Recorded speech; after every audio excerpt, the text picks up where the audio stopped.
ఏమయ్యా లాఠీలకి రేయ్ మనోని కుమ్మేస్తున్నారు రేయ్. పదండ్రా లోపలికి వెళ్దాం. అరే బుద్ధుడు చెప్తాను. చంటి నమస్తే సార్. ఎవరా మీరు? ఇందాక థియేటర్లో అద్దాలు పగలు కొట్టి పారిపోయింది వీళ్ళే సార్. అద్దాలు అద్దాలు బాగా కొడతారా మీరు? అద్దాలు అంత మగోళ్ళయ్యారా మీరు? అంత మగోళ్ళు. ఎంత ధైర్యంరా మీకు?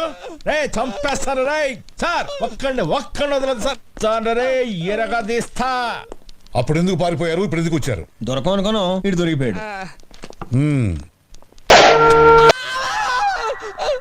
అసలు అద్దాలు ఎందుకు పలగొట్టారా? ఫ్యాన్స్ అండి, మాకే టికెట్లు ఇవ్వలేగా. అంటే టికెట్లు ఇవ్వకపోతే అద్దాలు పలగొడతారా? మరి కొట్టవా? వాడి థియేటర్ ని పెళ్లి కూతుర్లా ముస్తాబు చేసేది మేము. ప్రతి షోకి హౌస్ఫుల్ బోర్డుకి కొబ్బరికాయలు కొట్టేది మేము. కొబ్బరికాయలకి దండలకి ఎంత ఖర్చు అవుతుందో తెలుసా సార్? థియేటర్ కి ప్రింట్ వచ్చిన దగ్గర నుంచి వెళ్ళిపోయేదాకా దాని యోగక్షేమాలు చూసేది మేము. మరి మాకు టికెట్లు ఇవ్వకపోతే ఎవరికి ఇస్తాడు సార్? రే 402 నాకు టీ చెప్పు. నాకు బూస్ట్.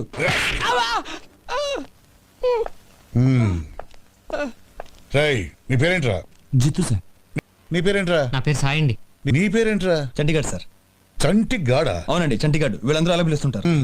వెంకటస్వామి సార్. ఈ లోఫర్ల దగ్గర సంతకాలు తీసుకొని వార్నింగ్ ఇచ్చి పంపించు. అలాగే సార్. పెట్టి సంతకం